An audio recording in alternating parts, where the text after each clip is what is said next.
अस्सलाम वालेकुम, आप देख रहे हैं अलग खबर। मैं हूं अली सरवर। हर तरफ टेप्स निकल रही हैं, जजेस के नाम आ रहे हैं, लेकिन ये सब ड्रामा है। वज़ीर-ए-आज़म इमरान खान ने आज खिताब करते हुए कहा एक तकरीब से कि हर तरफ टेप्स निकल रही हैं, जजेस के नाम आ रहे हैं, ये सब ड्रामा है। अफसोस, एक सज़ा याफ्ता मुलजिम से जजेस की कॉन्फ्रेंस में तकरीर कराई गई। नवाज शरीफ पर भी शदीद उन्होंने तनकीद की और कहा कि नवाज शरीफ को अदालत ने सज़ा दी, वो बरतानिया भाग गए। मरियम नवाज साहिबा ने भी आज एक बड़ी लंबी उन्होंने प्रेस कॉन्फ्रेंस की, जिसमें उन्होंने साकिब निसार साहब के हवाले से कहा कि बताइए आपको किसने मरियम और नवाज शरीफ को सज़ा देने पर मजबूर किया। साकिब निसार के गुनाहों का बोझ अदलिया ना उठाए। साकिब निसार की ऑडियो गुनाहों का एतराफ़ नामा है, जबकि आज उन्होंने एक एतराफ़ भी किया और वो एतराफ़ ये था कि मरियम नवाज ने चैनल्स के जो इश्तिहारात रोकने से मुतल्लिक जो उनके एक ऑडियो क्लिप वायरल है उससे मुतल्लिक उन्होंने उसको दुरुस्त होने का एतराफ़ कर लिया। लेकिन उन्होंने कहा ये पुरानी बात है, लेकिन एतराफ़ उन्होंने इस बात का ज़रूर किया कि मैं ये नहीं कहूँगी कि साबिक चीफ जस्टिस साकिब निसार साहब की तरह कि मेरी आवाज़ नहीं है और जोड़ करके एडिट करके ये बनाया गया है क्लिप। नहीं, मेरी आवाज़ है, लेकिन ये पुरानी बात है, इस पर मैं फिर कभी बात करूँगी। अच्छा, दूसरी तरफ फवाद चौधरी साहब वज़ीर इत्तलात हैं, उन्होंने भी कहा है कि मरियम इश्तिहारात कंट्रोल करने की तरह बैरून मुल्क जो जायदादें हैं उसका भी एतराफ़ कर लेंगी। उनको उम्मीद है, क्योंकि आज जो उन्होंने सच बोला है वो कहते हैं। तो यहीं से आगाज़ करेंगे प्रोग्राम का। हमारे साथ राना एहसान साहब मुस्लिम नून से मौजूद हैं, अमजद अफरीदी साहब तहरीक इंसाफ, अब्दुल हमीद गुल साहब चेयरमैन हैं तहरीक जवानान पाकिस्तान। अब तीनों को खुशामदीद कहूँगा। राना साहब, आपसे आगाज़ करता हूँ कि आज वज़ीर-ए-आज़म साहब ने जो खिताब किया उसमें उन्होंने तो ये कहा है कि जी हर तरफ जो टेप्स निकल रही हैं, जजेस के नाम भी आ रहे हैं, लेकिन ये सब ड्रामा है, कोई इसमें ड्रामा मतलब हकीकत नहीं है इसमें कुछ भी। आप क्या कहेंगे? फिर मैं आता हूँ दूसरी तरफ की मरियम नवाज साहिबा ने जो प्रेस कॉन्फ्रेंस की है। बिस्मिल्लाहिर्रहमानिर्रहीम। अली देखें, ये अगर ड्रामा है तो ये ड्रामे की 5वीं या 6ठी किस्त थी। और जो पहली किस्त थी उसमें जो जस्टिस शौकत अजीज साहब हैं, उन्होंने अपनी माँ की कसम खा के कहा, और उस वक्त वो जस्टिस थे हाई कोर्ट के, और उस वक्त उन्होंने इंकशाफात किया और उन्होंने फिर एफिडेविट भी लिखा और दिया अपना। और उसके बाद जो सुप्रीम जुडिशल काउंसिल है उसमें भी दरख्वास्त दी उन मामलात के ऊपर जिसमें उन्होंने कहा कि किस तरीके से फैसले लिखवाए जाते हैं और कौन लोग लिखवाते हैं और क्या हो रहा है। और फिर उसके बाद ये भी एक पाकिस्तान की तारीख की हकीकत है कि पहली दफा सुप्रीम कोर्ट ने नैब के ट्रायल कोर्ट के जो ट्रायल है नवाज शरीफ का उसको मॉनिटर किया और डे टू डे हेयरिंग्स हुई, और किस तरह एक वजीर आजम को पनामा का कह के कामा पे निकाला उस तनख्वाह के लिए जो वजीर आजम ने ली ही नहीं थी। तो ये ड्रामा तो पाकिस्तान की अवाम के साथ हो रहा है, पाकिस्तान की जमहूरियत के साथ हो रहा है और पाकिस्तान की अदलिया के साथ हो रहा है। और फिर आपने देखा कि किस तरह एक चीफ जस्टिस गिलगित बल्तिस्तान का वो हल्फिया अपना बयान जो है वो नोटराइज कराते हैं, और वो अभी हयात हैं, और जस्टिस शौकत अजीज साहब जो है वो हयात हैं, उधर मौजूद हैं। और हक और सच ये डिमांड करता है कि इतने बड़े बड़े इल्जामात लग जाएं और इतने बड़े बड़े सवालात उठ जाएं, फिर हुकूमत इस ये कह के जो है इस पे मिट्टी नहीं डाल सकती कि ये तो जी इनका मशगला है, ये वीडियोस निकाल देते हैं क्योंकि ट्रायल इनके करीब आ रहे हैं। अगर आप समझते हैं ऐसा है, अगर आप समझते हैं नून लीग की साजिश है, तो आप इसकी तहकीक करें, और अगर हम शामिल हैं तो हमें इस पे आप सजा दें। और जुडिशरी को भी चाहिए कि जब जुडिशरी की साख के ऊपर सवाल हो, जुडिशरी की इंडिपेंडेंस के ऊपर सवाल हो, और ऐसे शवायद के बाद दुनिया बल्कि पूरा पाकिस्तान, पाकिस्तानी अवाम वो भी जानना चाहती है कि हकायक क्या है। तो मैं तो समझता हूँ कि इस ड्रामे को खत्म करने का एक ही हल है कि इसके ऊपर जो है वो जुडिशरी सो मोटो ले। अच्छा, इसमें जुडिशरी सोमोटो भी ले। इसके अलावा राना साहब, खैर पाकिस्तान बार काउंसिल ने इस हवाले से कहा है कि ट्रुथ कमीशन कायम कर दिया जाए। ये भी लेटेस्ट खबर मैं आपको दे रहा हूँ, लेकिन इस पे पहले मैं पॉइंट ऑफ व्यू ले लूँ। अमजद अफरीदी साहब क्या कहेंगे? आज वज़ीर-ए-आज़म साहब ने तो इन तमाम चीज़ों को, जो टैप्स निकल रही हैं, जजेस के नाम आ रहे हैं, उन सब के बारे में कह दिया कि ये तो ड्रामा है। इसी पे बात कर रहे हैं राना साहब भी, और राना एहसान साहब का ये कहना है कि इन सबको ड्रामा करार नहीं दिया जा सकता, दूध का दूध पानी का पानी होना चाहिए। वैसे बेशतर हल्कों से ये आवाज़ आ रही है कि ये सारी चीज़ें जो भी है, जिस तरह के अमेरिका से कंपनी ने तस्दीक कर दी कि ऑडियो ओरिजिनल है, तो फिर तो उस पर कोई कमीशन बनना चाहिए और फिर तो गवर्नमेंट में भी कोई पहल करनी चाहिए इस हवाले से। जी अमजद आफरीदी साहब। जी बिस्मिल्लाहिर्रहमानिर्रहीम, बहुत शुक्रिया। राना साहब की भी मैंने बात सुनी। आपने जो देखें, सबसे बड़ा इस मुल्क का अलमिया ये है, जिस पार्टी ने 40 साल लगाए पाकिस्तान हुकूमत में रही है, जो आज तक किसी इदारे में कहीं भी इस्लाहत नहीं उसने की। और बदकिस्मती से ये देखें, ये जो आपने जस्टिस शमीम साहब की बात की है, पंजाब से उठा के इन्हें गिलगित बल्तिस्तान का चीफ जस्टिस इन्होंने बना दिया। इनकी मर्जी से जब फैसले नहीं हुए तो इन्होंने इदारों के ऊपर हमले करना शुरू कर दिए। तो यही मिसाल, काफी पुरानी मिसाल है। आज वही चीज सामने, कतरी खत कहाँ से आया, क्लेबरी फॉर्म कहाँ से आई, ये सारी चीजें एक जो अवाम जानती है, अवाम को सारी चीजों का पता है। मगर बदकिस्मती इस मुल्क की ये है कि आज पाकिस्तान जहाँ पूरी दुनिया एक वबा से निपट के आगे निकलने की सोच रही है, और इन्होंने वही अपने इदारों को शिकार बना के अपनी जात के लिए, अपने आप को बचाने के लिए। बाकी आपने जो टेप की बात की, नहीं, अच्छा, इसमें अमजद आफरीदी साहब, आप जो कह रहे हैं कि यहाँ दुनिया में जाहिर है कोरोना और बहुत सारे दीगर मसाइल हैं, पाकिस्तान में निबरद आजमा है इन तमाम चीजों से, लेकिन इन दोनों के बारे में आप क्या कह रहे हैं कि नून लीग वालों ने जानबूझ के टेप भी सामने लाए हैं और राना शमीम को भी इस्तेमाल किया, ये कहना चाह रहे हैं आप? बिल्कुल। एक ये प्लानिंग के साथ 3 साल तक कहां पर थे ये लोग? क्यों नहीं जस्टिस शमीम साहब ने वो 3 साल तक वो सादिक और अमीन से जज, मोहतरम हमारे काबिल एहतराम जज थे, वो ठीक चल रहे थे। आज 3 साल के बाद उन्हें सारी चीजें याद आ गई। वो एक प्री प्लान इलेक्शन से पहले एक कैंपेन हो रही है, जो इदारों के खिलाफ कैंपेन हो रही है। एक वही नवाज शरीफ का बयानिया कौम के सामने रखकर बेवकूफ बनाया जा रहा है। बिल्कुल, ये आपकी बात अगर मान भी ली जाए, गवर्नमेंट का जो मौक़िफ़ है वो बात पेश कर रहे हैं, लेकिन इसमें अहम बात यही है अमजद आफरीदी साहब कि अगर अदलिया की साख को नुकसान पहुंच रहा है या गवर्नमेंट के ऊपर सवालात उठ रहे हैं, तो उसका आसान हल तो यही है कि कमीशन बना दिया जाए। जिस तरह आज बार काउंसिल ने भी कहा कि ट्रुथ कमीशन बना दें और दूध का दूध पानी का पानी हो जाएगा। आपको खुद चाहिए था कि इसको लेकर के जाते अदालत में। देखें, अदलिया के अंदर बहुत सारे, क्योंकि पाकिस्तान के कितने केसेस पेंडिंग में चल रहे हैं, गरीब को इंसाफ नहीं मिलता, इस पे इस्लाहत करनी चाहिए थी गुज़िश्ता 40 साल के अंदर। नहीं, ये नहीं, ऐसा नहीं कि इन्होंने अपनी मर्जी के जस्टिस कयूम साहब को कौन नहीं जानता, किसने नाम नहीं सुना उनका। इनको वैसे जजेस चाहिए, इनके अपनी मर्जी के जजेस चाहिए। मगर मैं एक बात आपके सामने रखना चाहता हूं, ठीक है, कयूम जैसे जजेस चाहिए नून लीग को, तो साकिब निसार साहब किसके लिए काम कर रहे थे, जो कह रहे हैं कि जी, जो मुबैना तौर पे जो ऑडियो सामने आई है जिसमें कह रहे हैं कि जी इमरान खान को लाना है और नवाज शरीफ को उनकी बेटी को सजा देनी है, तो वो किसके लिए काम कर रहे थे? देखिए, ये मुख्तलिफ उनकी जो तकरीर थी, उनसे उठा के पॉइंट्स लेकर वो एक टेप रिकॉर्डिंग वो बनाएगी, वो चलाएगी, और वो बिल्कुल आप उसको जिस मर्जी लेबोरेटरी में लेकर जाओगे वो उन्हीं की आवाज है, वो उन्होंने कहा है उसके अंदर, वो उन्हीं के फिरके।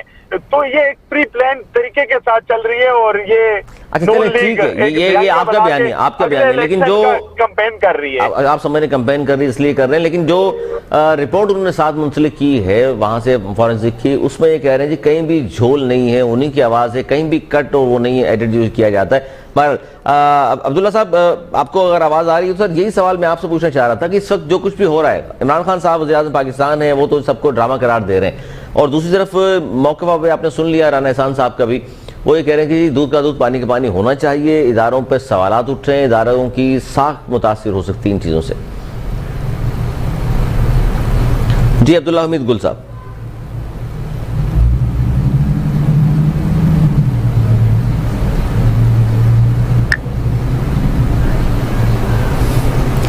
अच्छा, इस पर चले जी रब्ता करते हैं दोबारा में। अब अच्छा राना साहब, आप रिप्लाई कर दीजिए। ये कह रहे हैं आप तो तैयारी कर रहे हैं इलेक्शन के हवाले से। देखिए अली, इन्होंने कहा कि जो है वो सच 3 साल बाद आया, तो देखिए बात ये है कि सच अगर 15 साल बाद भी आए, हकायक और अगर शवाहिद जो हैं किसी केस के ऊपर भी या किसी एपिसोड के ऊपर 20 साल बाद भी आए, तो आपने सुना होगा कि अमेरिका में जो है कि जब नई एविडेंस आ जाती है तो 25 साल पुराने कत्ल के ऊपर भी जो है वो लोगों को सजा सुना दी जाती है। तो जब नए शवाहिद आते हैं वो उस वक्त उनको जो है वो आपको सीरियसली लेना पड़ेगा। आप ये नहीं कह सकते कि सच आज क्यों आया या कल क्यों नहीं आया या परसों क्यों नहीं आया। और इसकी एक एग्जाम्पल आपके सामने वाज़ेह है कि एक जस्टिस शौकत सिद्दीकी का जो केस था, उन्होंने देखें कोई भी अपनी नौकरी को जो है लात नहीं मारना चाहता, और उन्होंने उस तकरीर में कहा कि ये जो फैसले हैं ये हमें लिखवाए जाते हैं और मुख्तदर इदारे इन्वॉल्व होते हैं और वो प्रेशराइज डालते हैं। उन्होंने अवाम के सामने ये बातें की, अपनी ड्यूटी के दौरान की, और फिर उन्होंने जुडिशल काउंसिल को भी अप्रोच किया और उन्होंने भी अपना एक एफिडेविट दिया।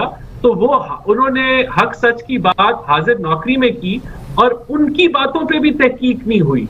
तो देखें ये बहुत बड़े सवालिया निशान है कि क्यों नहीं हुई, होनी चाहिए। अच्छा इमरान खान, अच्छा राना साहब, इमरान खान साहब ने भी खिताब किया, वज़ीर-ए-आज़म पाकिस्तान ने, उन्होंने जहां ये कहा कि ये सब ड्रामा है, वहां उन्होंने ये भी कहा कि अफसोस एक सजा याफ्ता मुलजिम से जजेस की कॉन्फ्रेंस में तकरीर कराई गई जहां मौजूद अदलिया के चीफ जस्टिस साहब मौजूद थे, और वहां उन्होंने अगले दिन नवाज शरीफ साहब ने भी खिताब किया जहां जजेस मौजूद थे। तो उन्होंने ये कहा कि जी नवाज शरीफ साहब तो अदालत ने सजा दी और उसके बाद बरतानिया भाग गए और मुजरिम भी हैं, मुलजिम हैं, वो उनको तकरीर ऐसी जगह पर नहीं करानी चाहिए थी। देखिए सबसे पहले तो उनको तो तकलीफ होएगी क्योंकि जितने ये शवाहिद आ रहे हैं, जो जस्टिस राना शमीम साहब की जो हल्फिया बयान है उसमें भी यही पता लग रहा है कि एक पूरी प्लानिंग थी कि नवाज शरीफ को सजा दी जाए, उनको इलेक्शन से पहले जेल से निकाला ना जाए और बेल ना दी जाए, उनको कैद में रखा जाए। और ये जो ऑडियो क्लिप लीक हुए हैं इससे तो वाज़े तौर के ऊपर इस चीज के ऊपर तस्दीक हो गई कि ये पूरी साजिश थी कि इमरान खान को लाना था, नवाज शरीफ को और बेनजीर को नवाज शरीफ को और मरियम नवाज को अंदर करना था, शवाहिद हो या ना हो, और यानी कि ये इनको ऑर्डर थे और ऑर्डर। अच्छा इसमें राना साहब ठीक है यहाँ तक बात आपकी, लेकिन इस तरफ जाहिर है पीटीआई की हलकों की जानिब से फिर ये भी तो कहा जाता है ना कि देख लीजिए नाअहल हुए हैं नवाज शरीफ साहब, तो जहांगीर तरीन साहब बहुत ही खास इमरान खान साहब के दोस्त करीबी, वो भी नाअहल हुए हैं इन्हीं अदालतों से। अच्छा इसमें अब्दुल्ला हमीदुल साहब खुशामदीद करूंगा प्रोग्राम में आपको। सर क्या कहेंगे इस पर, आप बहुत ज्यादा बात हो रही है आजकल टेप्स की, साकिब निसार साहब की मुअय्यना तौर पर जो ऑडियो आई है या बयान हल्फी जमा कराया राना शमीम साहब ने, और आज इमरान खान साहब ने वज़ीर-ए-आज़म पाकिस्तान, उन्होंने तो इन तमाम टेप्स के बारे में कहा कि जी ये सब जो है ड्रामा है। आपका क्या मौक़िफ़ है सर, आपको भी ये लगता है कि सब ड्रामा हो रहा है या कुछ हकीकत है आपकी नजर में और कुछ पसे पर्दा कुछ होने लगा है जिसकी वजह से इनको पेश किया जा रहा है? बिस्मिल्लाहिर्रहमानिर्रहीम। मेरा नहीं ख्याल कि ड्रामा वगैरह, तो हर को ड्रामा कह देना, गैर संजीदगी से गुफ्तगू कर देना, ये गैर मुनासिब है। इसका सिंपल सा तरीका है, एक हमारे पास फैसिलिटी मौजूद है फोरेंसिक की, पंजाब के पास एक बहुत अच्छी लैब मौजूद है। अगर वो ना हो, क्योंकि मामला चीफ जस्टिस का है, किसी ऐरे गैरे का नहीं है, और मामला एक अच्छा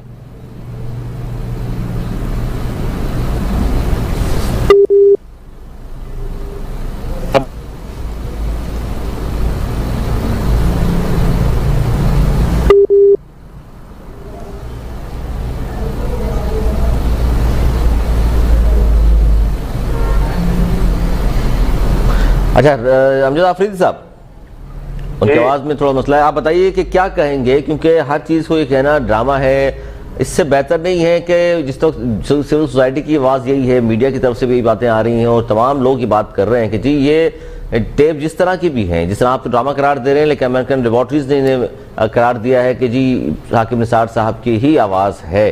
बेहतर नहीं था इस पर कि कमीशन बनाया जाता और फिर फैसला होता?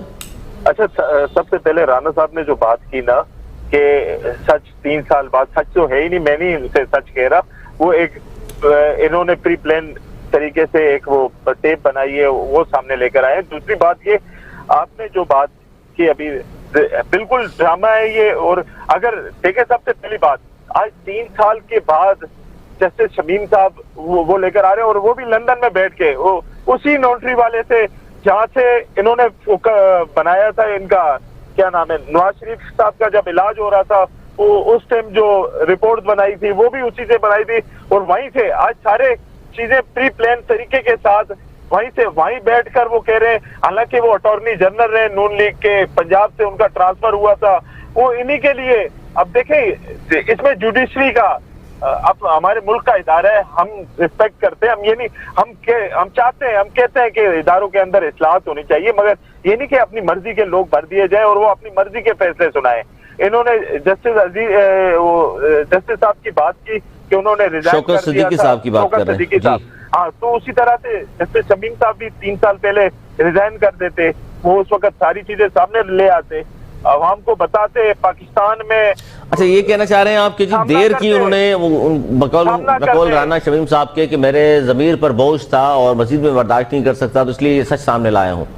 हाँ, ये बात है ना। ये देखें, ये सारी चीजें एक प्री प्लान तरीके के साथ, और मुल्क के इदारों, सबसे बदकिस्मती की ये बात है जब पूरी मुल्क के, पूरी दुनिया के हालात ये हैं कि तमाम जगह देखें, बैरूनी मुल्क इंडिया के हालात देख लें, बाहर पाकिस्तान से बाहर ममालिक के हालात देख रहे हैं, और उस वक्त अपने इदारों को निशाना बनाया जाता है। कभी हमारे फौज के खिलाफ तकरीर की जाती है, फिर उसके बाद देखें एक सजा याफ्ता शख्स जिसको सजा दी है, कोर्ट ने सजा दी है, अदालतों ने सजा दी है, और वो तकरीर करते हैं सबसे एंड में मेहमान खसूसी बनकर, और तमाम अदलिया वहां मौजूद होती है, वो वहां पर खिताब कर रही होती है, आखिरी में मियां नवाज शरीफ साहब का खिताब होता है। ये सारी चीजें अच्छा, नहीं, इसमें देखिए, इसमें कुछ जल्दबाजी आपकी तरफ से भी हो रही है अमीर जाफरी साहब। आप आज भी फवाद चौधरी साहब ने कल जो इल्जाम लगाया उसकी आज भी गूंज बाकी है, जिस पर उन्होंने कहा कि जी हमें पता चल गया है जो कॉन्फ्रेंस हुई है वो गैर मुल्की फंडेड थी और पैसा इस्तेमाल हुआ, बाहर से किसने दिया था, और तमाम चीज़ें वो इल्ज़ामात हैं ये सारे जो आपने TLP पे लगाए थे, लेकिन बाद में वापस लेना पड़ा और स्टेटस बहाल कर दिया, कलदम थी उनकी। अच्छा, इस पर अब्दुल्ला हमीद गुल साहब दोबारा ज्वाइन कर लिया हमें। सर, आप क्या कहेंगे, ये सब कुछ जो हो रहा है इस वक्त टेप्स के हवाले से बात हो रही है और कहा जा रहा है ये सब कुछ ड्रामा है, आप कह रहे हैं कि ड्रामा तो नहीं कहा जा सकता, सर फिर हल क्या है इसका? किस तरह ये ऊँट किस करवट किस तरह बैठेगा, और इसमें आप समझते हैं कि वाकई ये साजिश हो रही है अदलिया के खिलाफ? देखिए, मैं किसी साजिश और उसकी बात नहीं करूंगा, मैं सीधी सी बात कर रहा हूँ कि इसका फोरेंसिक करवा लिया जाए। अगर पाकिस्तान के पास ये सहूलत नहीं है तो बैरून मुल्क से करवा लिया जाए अपनी मर्जी के। और वैसे भी ये अदलिया का एक मामला आ रहा है और आए दिन कोई ना कोई इस हवाले से कोई मामला आते रहते हैं। कभी कहा जाता है कि जी इंटरनेशनल रेटिंग में जो है हमारा अदलिया का म्यार ऐसा हो गया है, कभी पाकिस्तान का करप्शन का म्यार का बताया जाता है। तो ये वो सारे इल्जामात हैं जो मगरिब हम पे आए दिन लगाता रहता है। लेकिन क्योंकि बहरहाल ये एक साबिक चीफ जस्टिस के और साबिक प्राइम मिनिस्टर ऑफ पाकिस्तान का मामला है, इसको लाइटली नहीं लिया जा सकता। आप हर चीज से आंखें नहीं बंद करते, आप रेत में मुंह देने से तूफान नहीं तलब करते। मसला यह है कि इसके लिए तहकीकाती कमीशन बना लिया जाए, एक आजाद कमीशन बना लिया जाए, ऑपोजिशन से भी इसके अंदर कोई एक आदमी मौसर जो आदमी है और उसको शामिल कर लिया जाए, हुकूमत से भी शामिल कर लिया जाए। यानी आप सर वो बात कर रहे हैं जो आज पाकिस्तान बार काउंसिल ने कहा है कि जी एक ट्रुथ कमीशन कायम किया जाए जिसमें रिटायर्ड जज साहब हों, सिविल सोसाइटी से लोग हों, सहाफ़ी हों, इस तरह के लोगों को शामिल करके और एक ट्रुथ कमीशन कायम कर दिया जाए और फिर पता चलेगा दूध का दूध और पानी का पानी हो जाएगा। तो मैं देखे ना, बार काउंसिल एक बहुत मुतबर किस्म का इदारा है और हर इदारा जो होता है जाहिर है हुकूमत की बहुत सारी चीजें अच्छी होती हैं, हुकूमत की बहुत सारी चीजें लोगों को नापसंद होती हैं, ऑपोजिशन की कुछ चीजें पसंद आती हैं, कुछ ऑपोजिशन की नापसंद होती हैं। बार काउंसिल एक ऐसा इदारा है जो कि मेरे ख्याल में एक बड़ा रिस्पेक्टेड इदारा है और उसकी बात को आप इस तरह से नजरअंदाज नहीं कर सकते। मैं भी ये समझता हूँ कि truth commission, fact finding commission क्यों नहीं कायम कर लिया जाता है। अच्छा, इस पर लेकिन अब्दुल्ला गुल साहब, इसमें एक बड़ी अहम चीज़ है। आज जहाँ ये बातें हुई वहाँ प्रेस कॉन्फ्रेंस की थी मरीम नवाज साहिबा ने, उसमें उन्होंने एतराफ़ ये किया है कि चैनल्स के जो इश्तिहारात रोकने से मुतल्लिक उनकी भी एक ऑडियो क्लिप जो है वो वायरल हो रही थी, जिस पर उन्होंने आज एतराफ़ किया कि जी बिल्कुल मेरी है, मैं इस पर एतराफ़ करती हूँ कि ये मैंने ही कहा था, लेकिन ये पुरानी बात है और जिस वक्त मैं मीडिया सेल चला रही थी नून लीग का उस वक्त की बात है। अच्छा, उन्होंने जो एतराफ़ किया है इस पर आप क्या कहते हैं कि आज अगर मरीम नवाज साहब एतराफ़ कर रही हैं कि चैनल्स को भी पसंद नापसंद से इश्तिहारात दिए थे उन्होंने? ये देखें, उस टाइम पे वो मीडिया सेल चला रही थी और ये देखना है कि ये कब की बात है। नंबर 1 पहली बात यह है कि मीडिया के ऊपर इश्तिहार देना ना देना ये तो मेरे ख्याल में किसी का भी एक प्रेरोगेटिव होता है और पूरी दुनिया में हुकूमतें ऐसा करती हैं, लेकिन बहरहाल ये गलत है। मेरे ख्याल है सबको इक्वल निगाह से देखना चाहिए और इसके अंदर छोटे बड़े का बात नहीं होती। हर चैनल, हर अखबार जो है वो डिजर्व करता है। जो आपके लिए वाह वाह करे वो तो ठीक है, लेकिन जो कहीं तनकीद कर दे तो फिर ये उसके इश्तिहारात रोक लिए जाए, जाहिर ये भी एक अच्छी बात नहीं है। अच्छा, शाहिद पाशा साहब साबिक डिप्टी कन्वीनर है MKM के, उनको शामिल करता हूँ। शाहिद पाशा साहब, क्या कहेंगे, इस वक्त मुल्क में हर तरफ ये बात हो रही है कि टैप्स निकल रही हैं, जजेस के नाम आ रहे हैं, अदलिया पे जाहिर साख मुतासिर हो रही है इन चीज़ों से। जी, अस्सलाम वालेकुम तमाम लोगों को। जी, मैं आप लोगों की गुफ्तगू सुन रहा था। बिल्कुल ये तो सिलसिला चलता ही रहता है। ये आज पहली टेप तो नहीं है इस तरह की, तो माजी में भी कई टेप्स निकली और चलती रही हैं। आपको शायद याद होगा पीटीवी हमला केस पे भी एक साहब ने दूसरे साहब को कॉल की और कहा जी घुस गए, तोड़ दिया है, फोड़ दिया है, बहुत सारी चीजें हुई, लेकिन कोई फोरेंसिक नहीं हुआ, किसी ने नहीं पूछा, और एक उसमें से सदर बन गए और दूसरे जो कह रहे थे अच्छा है वो वजीर आजम बन गए। ये तो पाकिस्तान और एक कजन जो है बाहर चले गए। जी बिल्कुल ये तो सर पाकिस्तान है। यहाँ पे तो जो फर्जंद जमीन है वो जो करे वो उसके लिए तमाम सात खून भी माफ हैं, और वो जो कहते हैं ना कि हम भी करते हैं तो हो जाते हैं बदनाम, और वो कत्ल भी कर दें तो चर्चा नहीं होता।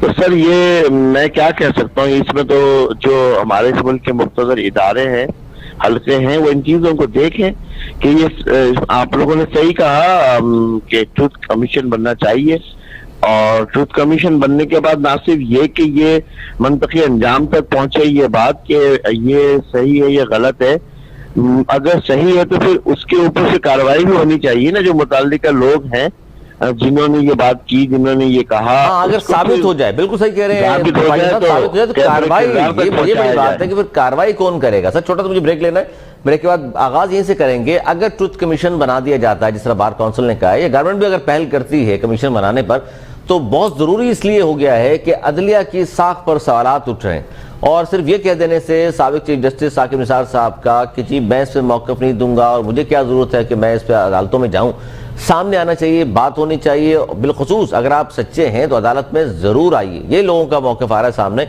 इस पर मज़ीद बात करेंगे, इस ब्रेक के बाद कहीं मत जाइएगा, देखते रहिए अल खबर।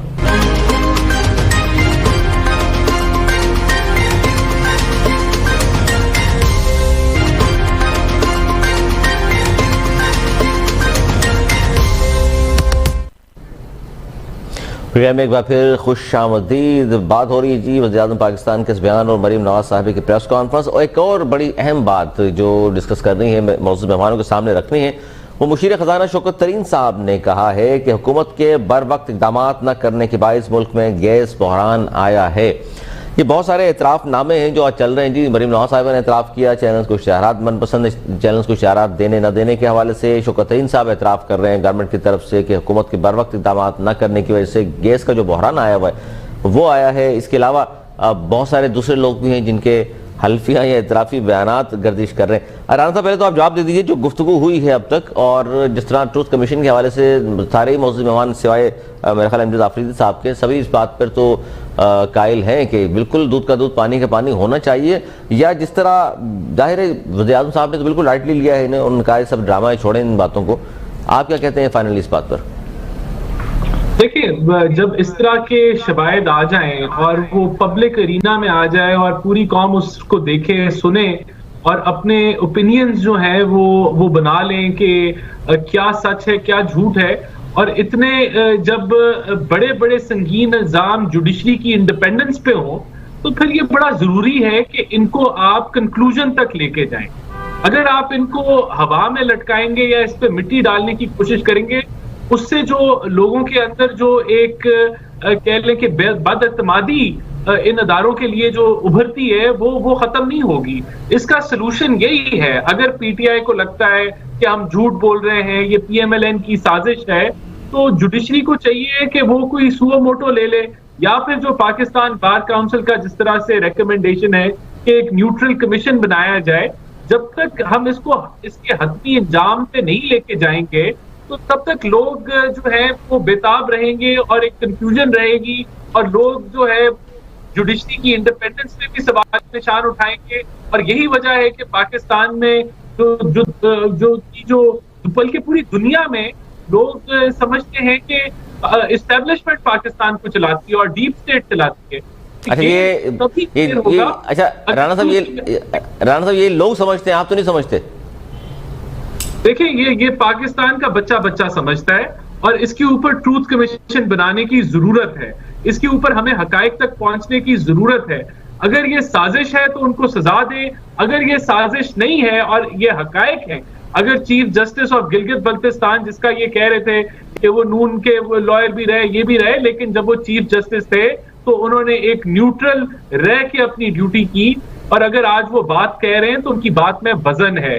उसको आप इस तरह उनके ऊपर इल्जामात की बौछार करके आप इस चीज को लाइट नहीं कर सकते। आपको हकायक तक पहुंचना है, पहुंचने के लिए दूध का दूध पानी का पानी तो होना चाहिए। ठीक है अमजद आफरीदी साहब, ये जो बात मैंने शेयर की अभी एक प्रोग्राम के दौरान, कहा शौकत तरीन साहब मुशीर खजाना है, सर ये लोगों को घरों में गैस नहीं आ रही सर, सर्दियों में लोड शेडिंग शुरू कर दी गैस के हवाले से, गर्मियों में आपने बिजली की हुई थी, सर्दियों में गैस की कर दी, 3 टाइम बमुश्किल गैस कहीं आ रहा है कहीं नहीं आ रहा। लेकिन इस पर एतराफ़ जो किया है आपके मुशीर खजाना ने कि हुकूमत के बर वक्त इक़दाम न करने के बायस मुल्क में गैस बहरान आया, एतराफ़ कर लिया क्योंकि गैस के कार्गो लेने का वक्त जो था उस वक्त तो गैस ली नहीं गई, अब वक्त गुजर चुका है और आलमी सतह पर जो गैस की कीमतें हैं जाहिर है वो बढ़ चुकी हैं।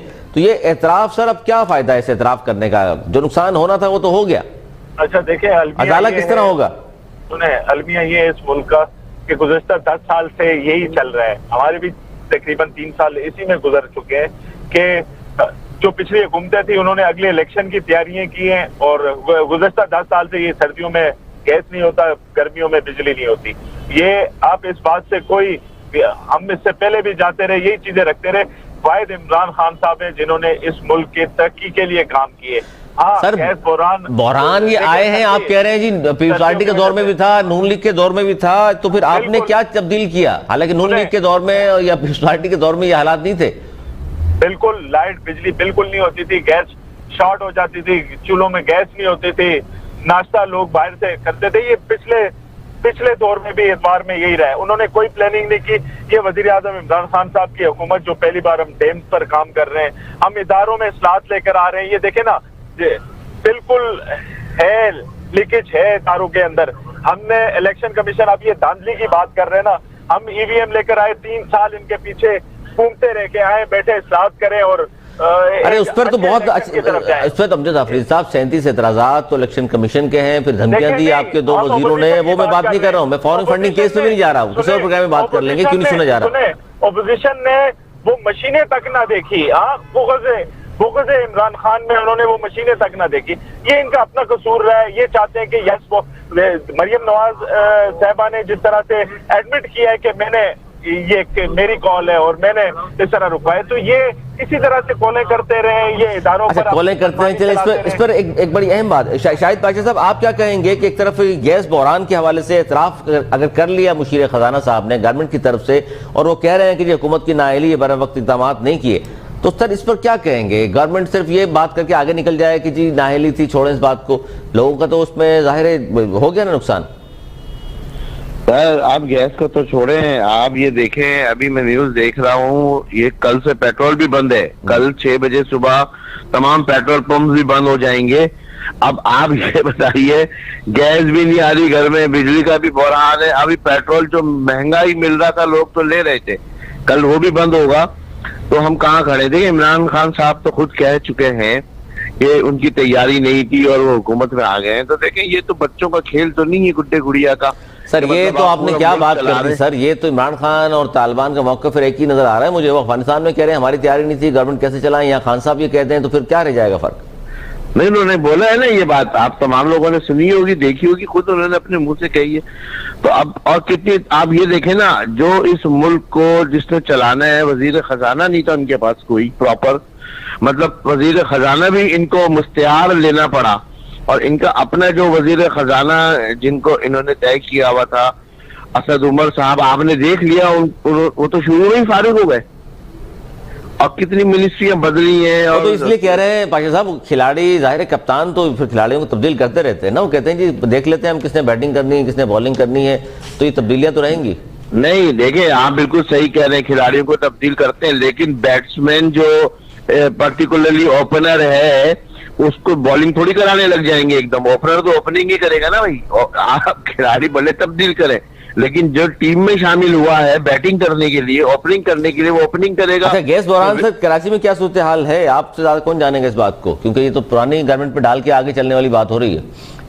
कराची में ऐसा अभी हमने तो अभी नहीं देखा। हाँ, गैस हल्की हो जाती है प्रेशर, लेकिन बिल्कुल गायब नहीं हुई है। जो लोड शेडिंग वाला मामला था वो अभी तक तो यहाँ पर कुछ इलाकों में है, कुछ में नहीं है। इसका मतलब अब्दुल हमीद गुल साहब, ये एतराफ नामे के बाद क्या कहेंगे आप सर, कि इस तरह गवर्नमेंट एतराफ कर ले बाद में, और कुछ लोग ये कहते हैं जी बहुत बड़ी बात होती है एतराफ करना भी, और कुछ कहते हैं जी ये क्या इस तरह की गलतियां ही करते रहनी है आपने 5 साल, तो फिर आए क्यों?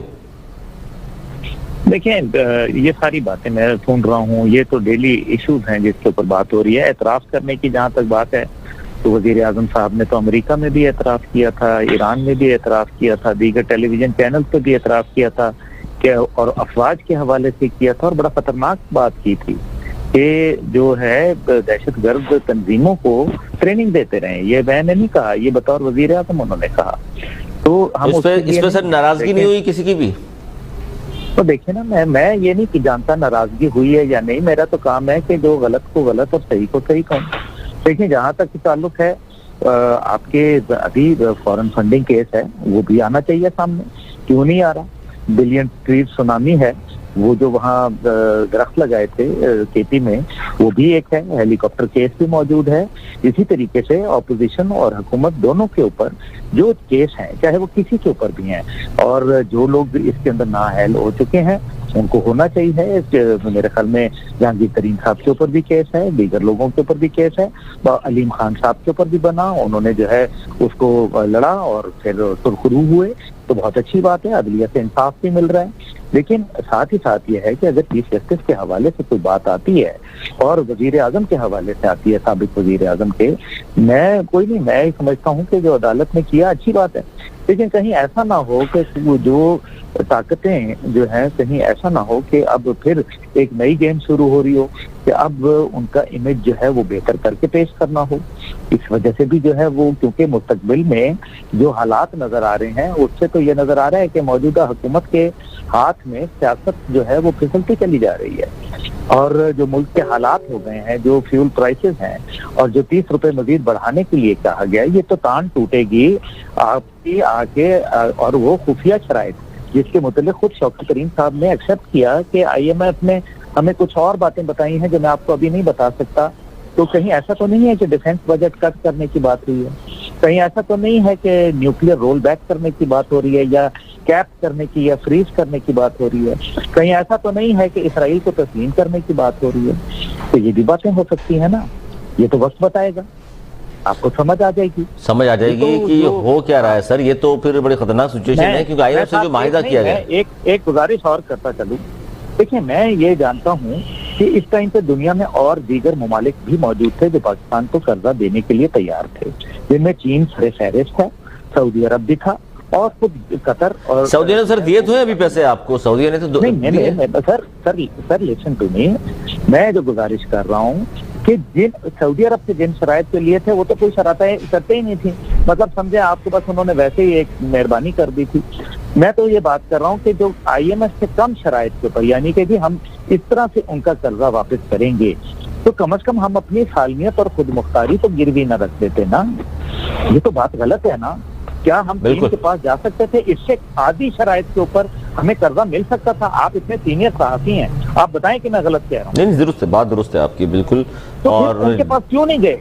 इसका मतलब है कि शौकत तरीन साहब जब हुकूमत में नहीं भी आए थे, तो आपको याद होगा कि ये IMF और वर्ल्ड बैंक के साथ इनकी बहुत जाहिर है सर, रजा बाकर साहब, शौकत तरीन साहब उन्हीं के लोग हैं। अंदाजा करें कि IMF के लोग ही डील कर रहे हैं, मतलब अजीब मजाक है। एक पाकिस्तानी फौज का सरबराह है, न्यूक्लियर फौज का सरबराह है, वो सदर पाकिस्तान को, वजीर आजम पाकिस्तान को, अब पार्लियामान को, चीफ जस्टिस पाकिस्तान को जवाब दे है, पाकिस्तानी कानून के नीचे आता है, नहीं आता तो रजा बाकर साहब नहीं आते, स्टेट बैंक नहीं आता, जाहिर है वो तो कानून जिस तरह मंजूर करा है, ये तो सवालिया निशान है ही। मतलब अब हमारे जो लोग हैं वो बाहर से IMF अपॉइंट करेगा, for God sake what is happening to Pakistan?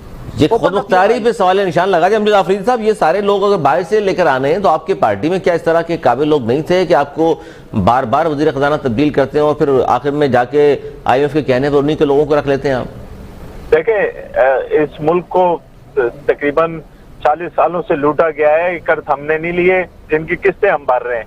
ये कर्ज हमसे पहले आई हुकूमतों ने लिए और उन्होंने नहीं लेने थे, उसी की किस्तें हम दे रहे हैं। हम तो इस्लाहत कर रहे हैं, हम कोशिश कर रहे हैं कि चीजें बेहतरी की तरफ लेकर जाएं, और मुज़ाकरात हो रहे हैं उसका शौकत तरीन साहब को और दूसरा वजीर आजम साहब खुद उसको देख रहे हैं। अभी मुआहिदा साइन अभी तक नहीं हुआ है, बातचीत चल रही है। मुल्क की सालमियत सबसे आगे है, उससे कोई नहीं गिरवी रखवाएगा। मोटरवे जिस तरह से गिरवी रखवाएगी, स्टील मिल गिरवी रखवाएगी, इदारे तबाह किए गए, ये नहीं होगा। मुल्क सबसे पहले इंशाल्लाह इस मुल्क के लिए और इस मुल्क की आने वाली नस्लों के लिए जो बेहतर होगा वो होगा। ये तो हर दौर में हुआ है शायद पाशा साहब। ये तो अगर नून लीग पे इल्जाम है कि ये गिरवी रखवा दिए इदारे, तो ये तो फिर तहरीक इंसाफ भी यही कर रही है। लेकिन मुल्क पे ये बड़ी जो बात कर रहे हैं खतरनाक है, बड़ी बात अब्दुल्ला अमीन गुल साहब जो फरमा रहे हैं कि ये तो जिस तरह की शराइत बताई नहीं जा रही। चलिए TLP की शराइत आपने नहीं बताई, TTP की शराइत आप नहीं बता रहे, IMF से क्या मुज़ाकरात हुए हैं, पैसे किस तरह लेने हैं आपने, क्या मानना है, अवाम पर कौन कौन से बम अभी महंगाई के तौर पर गिरेंगे, कुछ समझ में आ रहा है पाशा साहब आपको, हो क्या रहा है ये? जी शाहिद पाशा साहब। सही जी अली भाई, बिल्कुल ये सारी बातें सही है। देखिए हम पढ़ा करते थे जब मैं पोस्ट ग्रेजुएशन कर रहा था कि साम्राज्यत का दौर चला गया, इस्तेमारियत का दौर आ गया, ठीक है ना। तो पाकिस्तान इस वक्त बुरी तरीके से इस्तेमार के चुंगल में है। अब ये IMF हो, ये वर्ल्ड बैंक हो, ये कर्जे, ये शराइत, देखिए पाकिस्तान को अगर बचाना है तो पाकिस्तान को इस्तेमार के चुंगल से निकालना होगा और पाकिस्तान को एक खुद मुख्तार मुमलिकत बनाना होगा। अब इदारे हों, सियासी जमातें हों, ये तमाम वो मोरसी सियासतदान है। इमरान खान ने भी कौन सा तीर मारा है? इमरान खान के पास भी वही सियासतदान है सारे, वही शेख रशीद, वही फवाद चौधरी, वही शाह महमूद कुरैशी। आप देखें तो मतलब इमरान खान का एक नाम है कि चलो पहली दफा वजीर आजम बने, लेकिन उनकी आप काबिना तो उठा के देख लें, वही फिरदौस आशिक रहमान वहां आके बैठी रहती थी, वो सारा दिन मीडिया पे बदतमीजी कर रही होती थी। तो आप ये देखिए कि ये सिर्फ एक इमरान खान का चेहरा दिखाकर नीचे तो सारी लॉट वही है। पाकिस्तान को अगर खुद मुख्तार बनाना है और आगे लेकर जाना है तो ये इस्तेमार के चुंगल से निकलना होगा।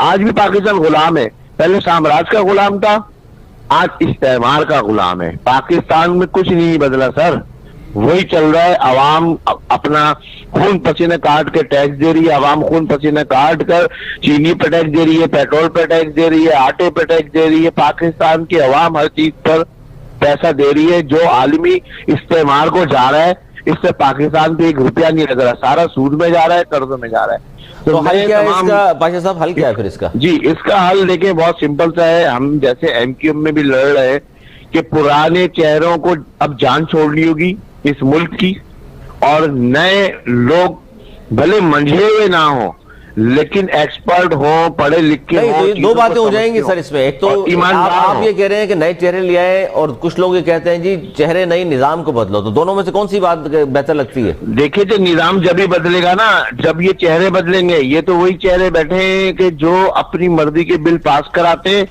और जो मुल्क के लिए बिल होते हैं वो पास नहीं कराते। पार्लियामेंट हो, पार्लियामेंट का काम ही यही है लेजिस्लेशन करना। पार्लियामेंट वो लेजिस्लेशन ही नहीं करती। सर की तो है, आपकी पार्टी भी सर शामिल थी, जिस तरह एक दिन में 50-50 बिल भुगताए गए हैं, सबने देखा, वोट भी दे दिया आपकी पार्टी ने जाके। सर देखे ना, हमारा तो देखे अपनी पार्टी के विद इन द पार्टी अंदर इख्तलाफ ही तो यही है ना कि वही पुराने चेहरे बैठे हुए हैं ना जो इन सब का हिस्सा है।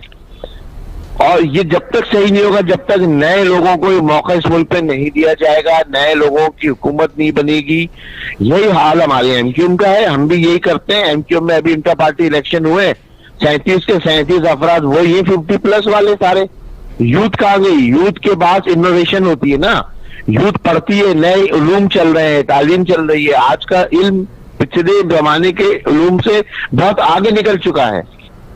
बिल्कुल दुनिया के साथ चलना है। फिर तो राना साहब सही कह रहे हैं ये भी, पाशा साहब भी, कि जी बिल्कुल नए चेहरे भी सामने आए। और जिस तरह खतरनाक किस्म की बातें हो रही हैं कि जी IMF ने पता नहीं किन शराइत पर क्या पाकिस्तान के बारे में क्या कुछ कहा है, और ये दोनों नुमाइंदे जिनके बारे में हम बात कर रहे हैं, मुशीर खजाना हो या स्टेट बैंक वाले रजा बाकर साहब हो, पता नहीं चल रहा अब तक कि क्या स्ट्रेटजी है उनकी। मुल्क में महंगाई का तूफान है, और अब फिर कहा जा रहा है कि मजीद कीमतें ऊपर जाएंगी दिसंबर में। देखें, सबसे पहले तो मैं आफरीदी साहब की बात को रिस्पॉन्ड करना चाहूंगा, जिन्होंने कहा कि पहले भी गैस की लोड शेडिंग होती थी। देखें, एक तो आप चौथे साल अपनी हुकूमत के अंदर आप अपना जवाब देने के बजाय आप ऑपोजिशन की बात करते हैं। इससे मायूसी और फैलती है और लोगों को और यकीन आता है कि ये वाकई नाअहल और नकमी हुकूमत है जो अभी तक अपनी जिम्मेदारी का एहसास जो है वो नहीं ले रही। दूसरी चीज ये देखें, ये गैस की लोड शेडिंग हमने कम की, हमें तो 16-16 घंटे की मिली। हमने शुक्र अदा करें कि टर्मिनल बना दिया और शुक्र अदा करें कि जो हम लॉन्ग टर्म मुआहदे कर गए उस पर आपको आज $10-11 की MMBTU पे आपको LNG दस्ते तो आप खरीद रहे हैं, वो तो $30 तक की आपकी खरीद है। तो सबसे पहले आपको एहसानमंद होना चाहिए कि पिछली हुकूमतों ने आपको जो कुछ दिया आपने उसको वहीं रखा, उससे बेहतरी कहीं नहीं बल्कि बिगाड़ डाला। दूसरा, इन्होंने बात की थी गिरवी रखवा देते हैं मोटरवे तो अभी आपने गिरवी रखवाई है। अभी आपने पावर सेक्टर ने जो है अपनी जमीनें तक, जो ये फेस्को लेस्को इन्होंने अपनी जमीनें गिरवी रखवा दी है। तो आप वो बात करें जो हकायक पे मबनी हो। आपने कर्जों की बात की तो आपने कहा कर्जे हमने लिए कर्जे वापस करने के लिए, तो ये सबसे बड़ा झूठ है, ये झूठ है। आपने कर्जों में इजाफा किया और जो पाकिस्तान की तारीख में किसी हुकूमत ने इतनी तेजी से नहीं किया जितनी तेजी से आपने इजाफा किया। आपकी 3.25 साल की परफॉर्मेंस है 16,000 अरब रुपए, नया रिकॉर्ड है पाकिस्तान की तारीख में कर्जों में। और ये देना किसने है? बिल्कुल, ये सर कैसे उतरेगा, यही तो सबसे बड़ा सवाल। बहुत शुक्रिया, मेरे बहुत टाइम कम है। किल्लत राना साहब अगले प्रोग्राम में इंशाल्लाह फिर इस पर बात कर लेंगे। अब्दुल्ला गुल साहब बहुत शुक्रिया आपका, राना एहसान साहब, शाहिद पाशा साहब, मुजद आफरीन साहब, आप चारों का बहुत शुक्रिया। नाज़रीन, ये था आज का प्रोग्राम। आज तक के लिए इतना ही। अगले प्रोग्राम तक के लिए अली सरवर और मेरी टीम को दी इजाजत। मौलाना की बात।